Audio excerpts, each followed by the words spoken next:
Hey guys, Adrian here, and today we're taking a look at hungry fish. Hungry fish is a really basic concept where basically you are trying to become the biggest fish in the sea, and by doing so, you can only eat fishes that are smaller than you to become bigger, and in that fact, you can't eat fishes that are bigger than you until you're bigger than them. So again, your basic premise, eat the smaller fishes here, become bigger, and eat the bigger fishes at that point when you're bigger than them.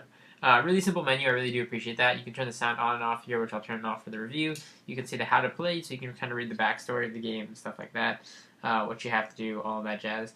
Additionally, you can obviously just start a new game, and that's what I'll do here. And you can see here I'm starting a new game. So level 0, the beginning. I'll hit start here. And as soon as you start, you can start eating fishes that are smaller than you. Again, you want to aim for the fishes that are tinier than you. And you can see there, if you try to eat a fish that is bigger than you, you actually lose life. So you have 3 lives per level, and you can see that at the top of your screen there. I have 2 lives, and then again, just going through and eating each little fish here. You can see once you get bigger, you can start eating obviously the bigger fishes there, and you obviously don't want to lose your life. Now, once you complete each level here, you get an ad because it is an ad-supported game, but it's a free game, so definitely it's something that's fine, I think. You can go around here. It's really hard because you have to kind of maneuver, so you don't want to kind of hit those bigger fishes.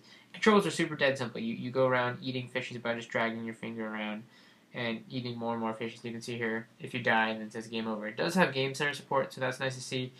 Um, you can save high scores, stuff like that. Again, every time you die, you can just jump right in.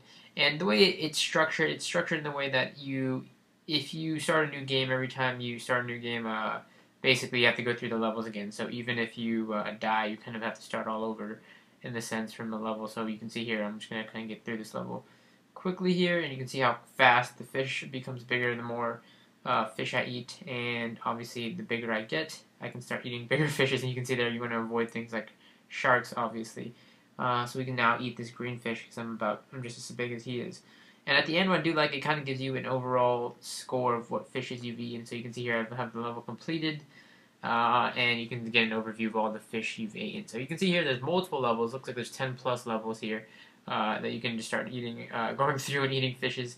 And obviously, I've noticed the more we progress through levels, the harder it gets because you start off with less little fish and more bigger fish. So it does get challenging through the way. But as you see here, watch what I said about once you lose all of your lives here. So once you die and it's game over, you do have to start from a new game. So it is challenging the fact that you really want to, you got to try and stay alive if you want to get all the way to the very end. So this is Hungry Fish. Really basic concept, really simple UI, but really easy controls. Really cool concept, very challenging, especially once you get into the later levels. Really simple controls, like I said. Just take your finger, drag it around. Fun game overall. Has a nice soundtrack to it and all that. Some has music playing in the background. If anything, the biggest con I guess I can see, or not, it's not really a big con. Just I'd like to see future support for the new iPhone 5 resolution. You can see I'm playing here on an iPhone 5, and it does have those black bars on the left and right in landscape mode. So I'd like to see that updated in the future. Other than that, really solid game. And again, it's free, so you have nothing to lose. Definitely worth trying. Again, Hungry Fish in the App Store. Check it out today.